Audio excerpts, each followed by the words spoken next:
I'm now in my rental new Silverado and rental trailer on the back. It's really bouncy because, you know, when you don't have the load on the trailer, it's all... So if I'm sounding like this the whole time, that's what's happening.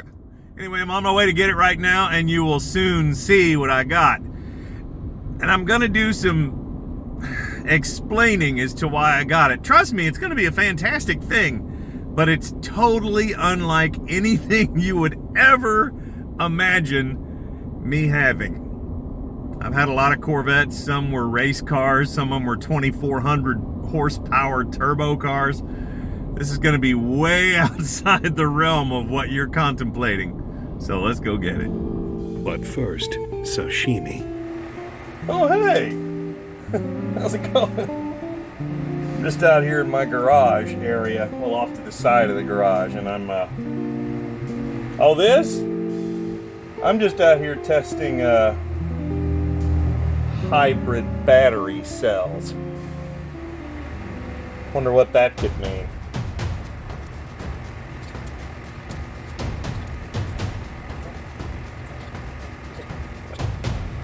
These cells test where they should. Each blade should be in the upper 7s. Each 2 blades together make up a module. There are 28 cells, 14 modules in a Prius hybrid battery. I have the whole battery down here, already took it out of the car. I had some of them by running the Dr. Prius app that showed to be not good. They're just smoke. So we're going to put these in here, do a couple other little things, put it all back together, and hopefully go get some miles per gallon.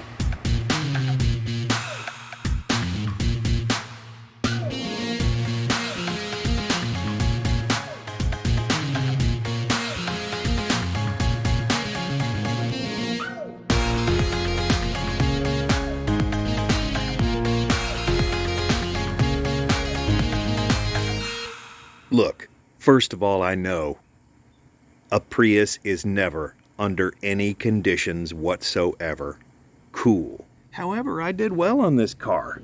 The hybrid battery was smoked. I got it cheap. Got a little fading paint on top, but it's Florida. This is a 2005. And I know.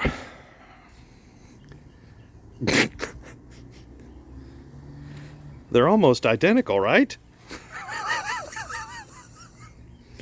Well, this one gets 9 miles per gallon. This one should be getting a little over 50. So anyway, that's the car I got. It's a 2005 Prius. It became available when somebody stole its catalytic converter, and the owner was like freaked out, didn't know what it was, so took it to a shop. It sat for a couple of weeks. Next thing you know, it was a few weeks. And the next thing you know, the hybrid battery went. So I got it really cheap. I went off eBay and got one of those cheap catalytic converters that's a direct bolt-on. It's a lot better. You know, if you look into these, the Toyota converter is like $1,000 used, and you can get one off eBay that will still bolt on, and it's brand new for $150. So that's what I got. And I'm going to redo this battery, and we're going to see what kind of car this turns out as. Oh, I'm also in my underwear, so Yes, I'm in my driveway in my underwear. Be happy you're not my neighbor. I'm not going to go into great detail about this, but I do want to kind of give you an overview. As you look at these on the side, those are called bus bars, and see all the corrosion? And look at the main one down here. The basic way this is set up is there are 28 actual cells or blades or whatever you would like to call these.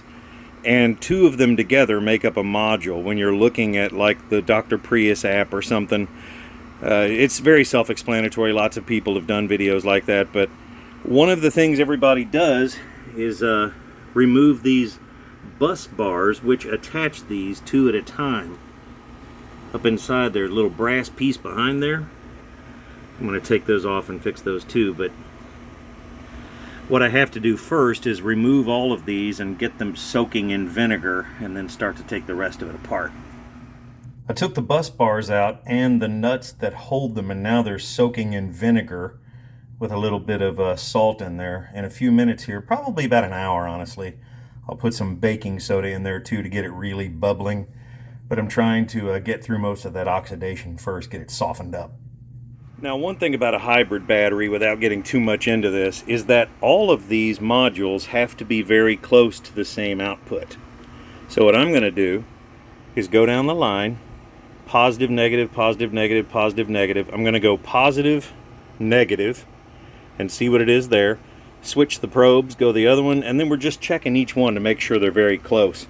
We're going to find that probably 1, 3, 4, and 6 are the ones that's low. I did some previous testing, but let's get it done. To make a long story short, I downloaded 2 apps onto my phone. One is Dr. Prius, and the other one is Torque. Both have their positives and negatives. They both monitor what's going on with the battery. And after some extensive testing on the various modules, I've come to the conclusion I can't use this battery, which moves us to the next step. That next step is finding a place to buy a battery. This is a sizable investment, so do your research, and you're going to find all kinds of negative and positive reviews and posts and comments everywhere you look. And I guess in the end, you just have to kind of make a decision. There are pages on Facebook that have to do with Prius owners and all of their problems they've had, all of the things they've been able to solve. So those are really good resources.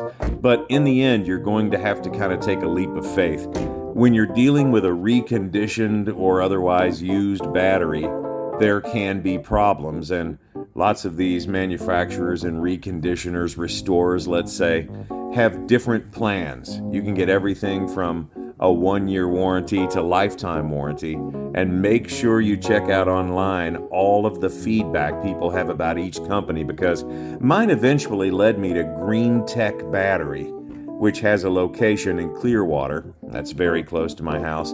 I went by, I talked to the guy at the shop probably for about an hour, realized that he's kind of a gearhead too, motorcycle guy, car guy, and I just left with a good feeling, so that's who I got the battery through.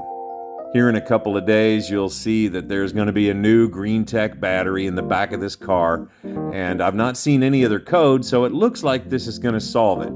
But you guys will know as it happens. Next video, the installation of the Green Tech battery in the car. By the way, they didn't give me any kind of deal. They didn't know I was going to do this video, so I'm paying full price. No favors, no considerations, nothing like that whatsoever. So I'll give you a very honest opinion of the transaction. Can't wait to do this next video, and I can't wait to start getting like 60 miles per gallon if I can. If you guys have any guesses on the miles per gallon I should expect, go ahead and write it down below. I'm thinking if I play my cards right and a fresh battery, by the way, it's got a fresh AGM 12-volt battery too. I'm hoping this combo and playing my cards right will get me way up in the 50s, maybe 60, but I want to know what you think. It's going to be interesting because I'm a huge gearhead. I love fast cars, I love trucks, I love Corvettes, and here I am in a Prius, but the gas pumps made it happen. You guys, thank you so much for watching this video. I hope you liked it. I know it's a bit of a break from what I normally do, but with gas prices where they are, I felt the need to just do something different. The Hummer gets 9 miles per gallon. A Jeep I have gets 16. This thing should be way up in the 50s, and that's what I'm going to try to do. This car is going to be all about economy, and I want you to know this car was cheap. You also have to keep in mind this is a Toyota above anything else.